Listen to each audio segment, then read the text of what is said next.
Elizabeth, accept this ring. Most people say they want happy, healthy families. The reality is that we're not succeeding. We're marrying less. We break up more. If we have kids, we're having fewer of them and much later. Couples with children make up just 47% of all households, compared to 54% just a decade ago. In this glorious, wealthy country that is the West at its best, why don't we have more time to have and to hold, to laugh a little louder, and to let the moment last a little longer? What's struggling at the heart of this veneer of the good life? The family. Why is the family, this most fundamental building block of society, decaying so spectacularly in the West?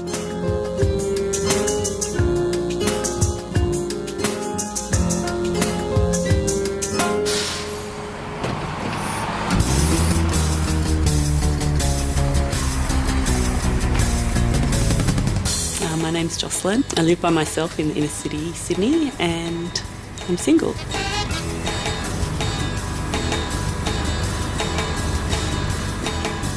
As a 34-year-old arts administrator armed with a degree, Jocelyn is an example of Australia's fastest-growing household definition. A single person living alone with the increasingly common suspicion that life is dealing out a dud hand. A whole new world of choices undercut by a very modern malaise. Judo class is my class.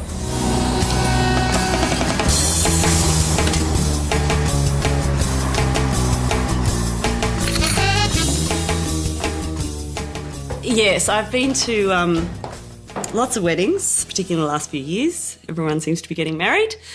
I'm usually friends of the bride, just because I have lots of female friends. I'm always on the table with the other singles, but there's always more single women than men. It's like, doesn't the groom have any single male friends? It just doesn't add up. I definitely think it was different for our parents, or for my parents. They got married when they were in their, 23, 24.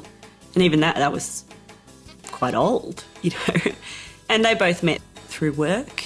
I definitely think in a previous generation I would have just got married by now. Having spoken to my mother about these things, I think she thinks that our generation wants too much.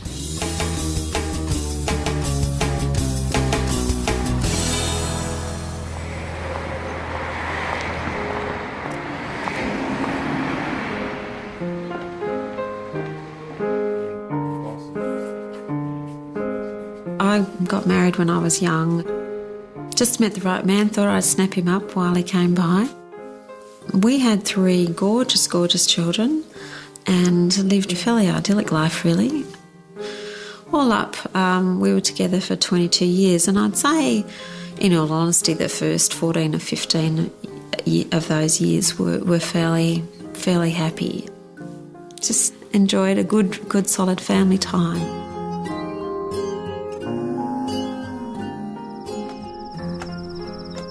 After a long day at her practice in Sydney's North Shore and lecturing in medicine, Dr. Lyndall Trevenna returns home. She scored the dream family life early and was poised to live happily ever after. I don't know what happened around the 15-year mark, and I still don't know. And I think my ex-husband probably wouldn't be able to tell you what happened either.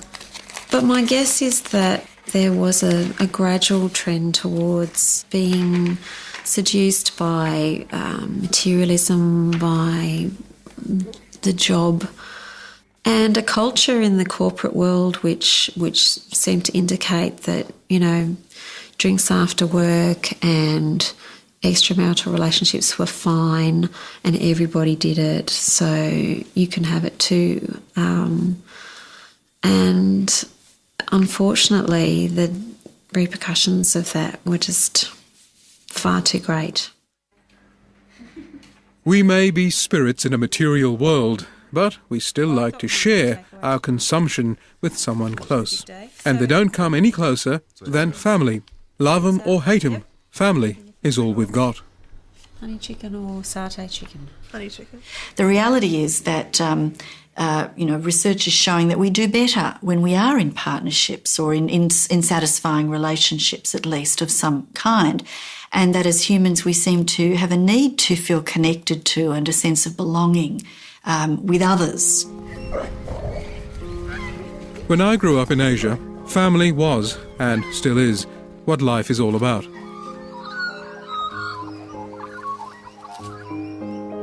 You lived your life in the familiar company of stern fathers, cuddly aunts, sweaty children, and most of all, loud mothers. Everyone stayed together, for better or for worse, because divorce was not an option. But the Western world is awash in options, especially for women who face new and complex choices in this consumption-driven post-feminist era. It's no one's fault, but it's affecting all of us. Split it up. We live in such disposable times that we seem to bring this into our relationships as well, and our sense of what love should be, that if it doesn't work, chuck it. If it doesn't fit all the criteria, we're very prescriptive about what we want. And when it doesn't work, we chuck it, we get a new one. We're into high turnover, high volume, competition. All of that, feeds a very narcissistic kind of environment in which we're trying to find love. A very confusing one too, I think. We just want a lot more. It has to be the absolute bells and whistles or it's not worth doing, I think. If I wanted to meet someone through work, I've chosen the wrong industry, definitely. When I was younger, it was through uni and everyone was single, everyone was in the same situation, And that I think now, as I say, because more and more people get coupled off, it's harder to meet people. We're forced to live such fast, individual lives today that falling in love is in jeopardy, let alone the economic vagaries of having kids. Australians now work more hours than anyone else in the Western world to keep up our addiction to affluence. But love takes time and compromise, two luxuries we can't afford these days. Since the 60s social revolutions, we've cut loose a couple of generations without emotional support or advice in the name of freedom. So, no more village matchmaker to help find Mr. Right. You're on your own on the net, or speed dating. 7 minutes to size up a partner. Forget the office romance or the boozy bar scene. This is where your already fragile instincts are really put to the test.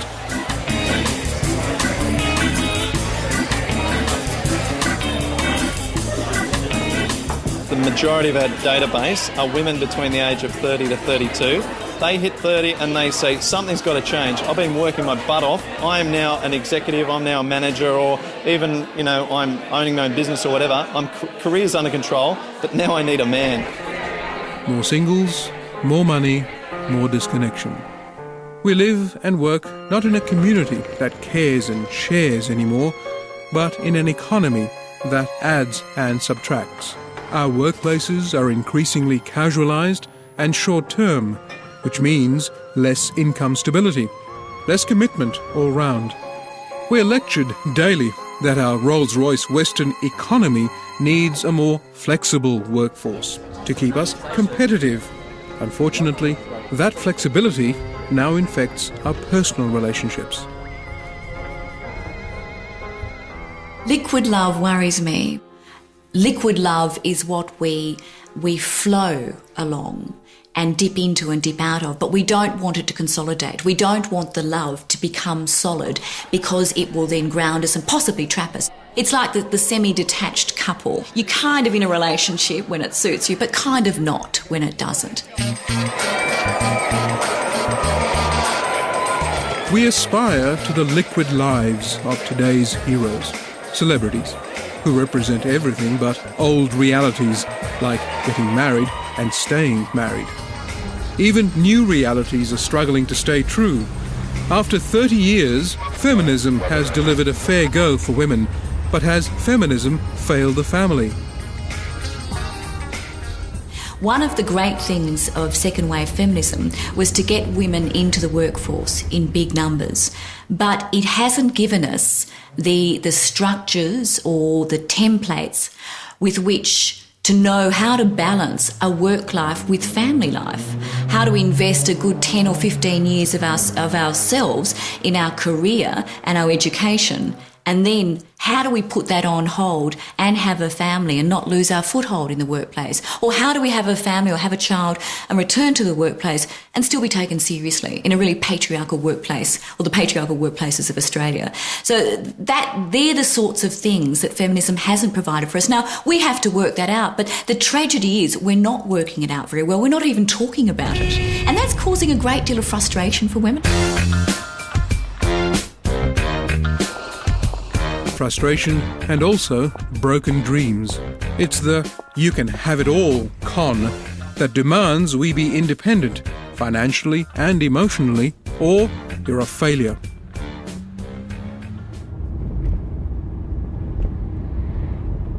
I think the world always makes you think that there's going to be more and there's something better around the corner, and, you know, there's a constant thirst. And I think that was what my ex-husband found far too attractive, just not being content with what was there and not realising how rich a life he actually had on his own doorstep. You know, his kids, his wife, his home, that the family was a treasure. What would you like, Em? I still call it a family because I think it is. I think we've just had to change shape substantially. To maintain living standards, we now need 2 salaries to equal one 1966 salary. We need more money, so Dad and Mum have to work, and work in increasingly insecure short-term jobs that keep reformed economies happy, but not unreformed, wholesome family life. People feel unable to keep up with the pace of life, unable to be both the kind of father or mother they want to be and the kind of worker they're being asked to be and want to be. And that's where I see the collision. And it's a collision which is increasingly affecting Australians, a growing number of them. The result of which is leaving less women holding a baby.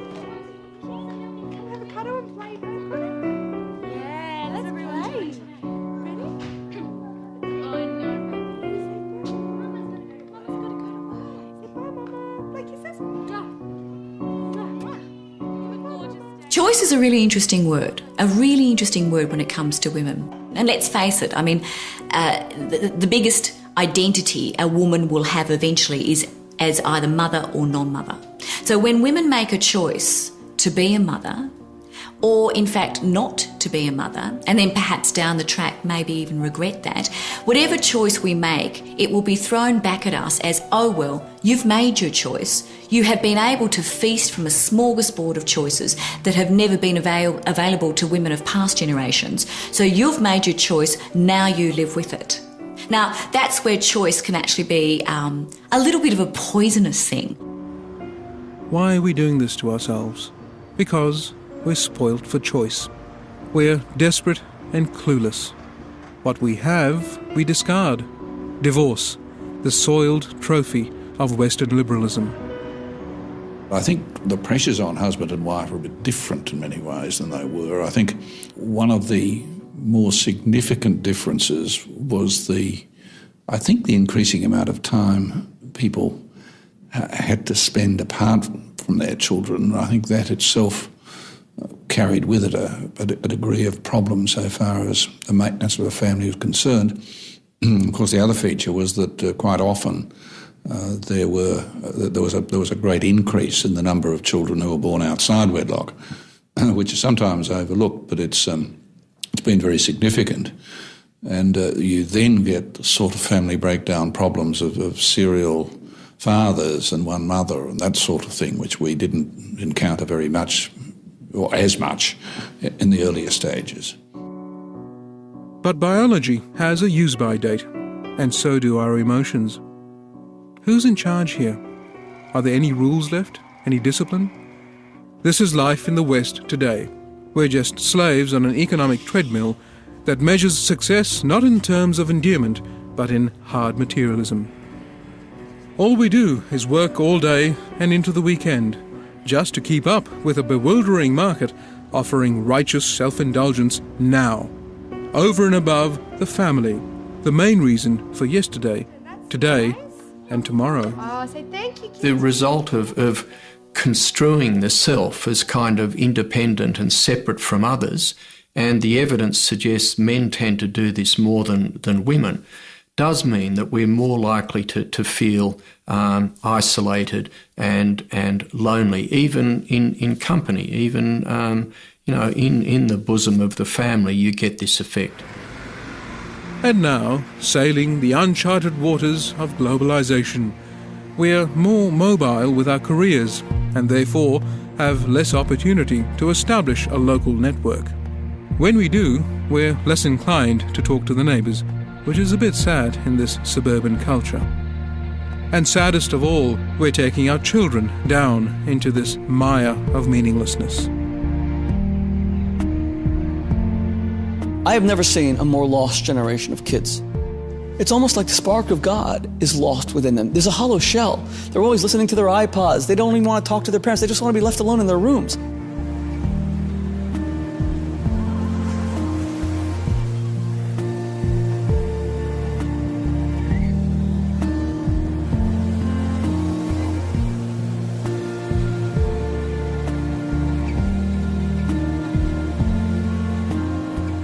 Basically, the message the kids get, parents' careers and all the lifestyle of affluence that money affords are really more important than they are, the children are. And, this actually then can lead to sort of directly to problems of feeling not loved, but one of the consequences that they in turn, feel that they have to achieve and keep achieving at a very high level in order to feel good about themselves and to earn their parents' love. I think the corporate world's got a lot to answer for in terms of the demands they place on the times of a lot of men in this country. And, if you're only spending a short number of waking hours in each day with your family, but you're spending the rest in that sort of rather selfish culture, then that's what you become. The stereotypical Australian father was stoic, silent and strong. They have softened to a point of confusion about their roles and worth. And, like the young single professional women and the middle-aged working mothers who look after the young and old, Daddy's on the phone. fathers are also victim to this Western cultural fraud, working longer and harder to earn more to pay for more, forcing us away again, physically and emotionally, from our families. I work extremely long hours. Macquarie Bank, it's a 24-hour-a-day job. Every 24 hours of the day, you just don't know when you need to work, whether I've got to go on a conference call overseas at, 12 o'clock at night or, fly out on a plane at 6 in the morning or whatever it is. So it's really a matter of, I think as a minimum, you've got to be in a position where you can at least control those hours to an extent where you're not controlled by them. Dan Phillips is a banking executive and father of 3 who's obsessive about prioritising his life. 3 things that are most important to me are my fitness, personal well-being, family and work. And taking care of any of those is a full-time job, let alone all 3. You've got to be realistic, about what you can achieve and what the goals are. But then once you've got the realism, and set realistic objectives, you've then just got to be, I think the word is obsessive about achieving them.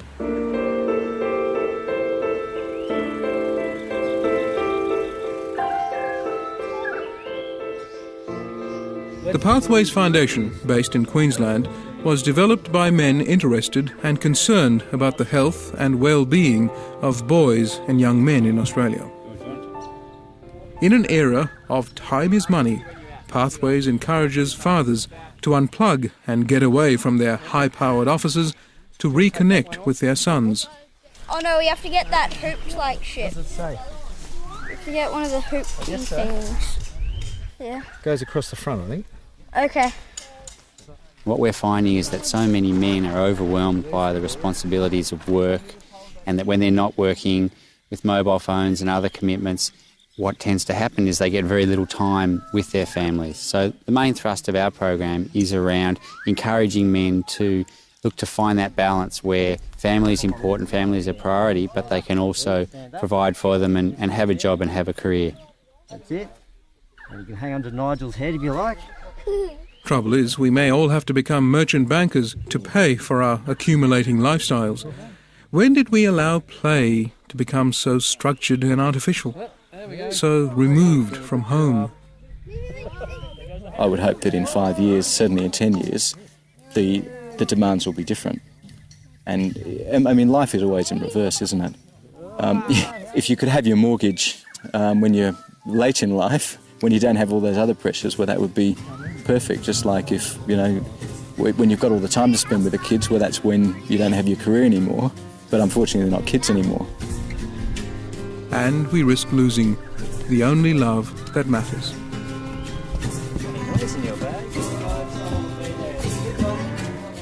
Playwright and Nobel laureate George Bernard Shaw was asked towards the end of his illustrious life what he thought was his greatest achievement. He replied, "I still have children that talk to me." Soon, not many of us will be able to say the same. Wasn't childhood and youthfulness about precociousness? Wasn't it about, being so full of life and you had to be controlled? Now, they all look like, so many teenagers look like corpses today. There's just no life in them. And the only time they come to life is when it comes to rowdy behavior. If they want to binge drink, they suddenly come to life. But in class and school, the curiosity is lost. They don't even want to know anything. It's not just that they're ignorant. It's not just that they don't read books. It's that they're not curious. They have no desire to lift the hood and see what engine is underneath there that makes it all tick.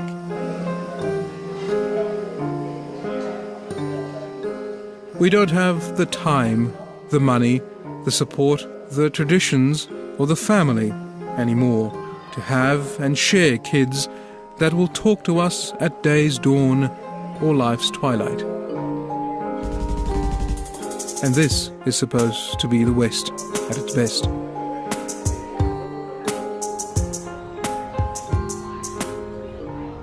The advantages of being single. You can make decisions completely only considering yourself. So I suppose an advantage is you can be as selfish as you want to all the time. The flip side is, not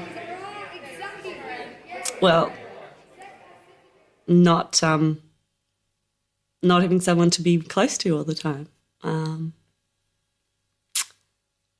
Not knowing whether you're going to have kids. Loving somebody requires you to trust them and make yourself vulnerable, and you won't really experience the joy of love unless you do that. That's real life. In this increasingly lonely and selfish world we're deconstructing for ourselves, is there another way to find meaning other than going backwards? Well, if we can increase hope generally in society, people will have children. The economic pressures on young couples, and not necessarily because they're simply because they're greedy or over-ambitious, but if those financial pressures are so strong on them that it's very, very difficult to have children, then I think it's at that stage that government and businesses should look together to see what can be done. Because, it's very simple. There's no children, there's no future.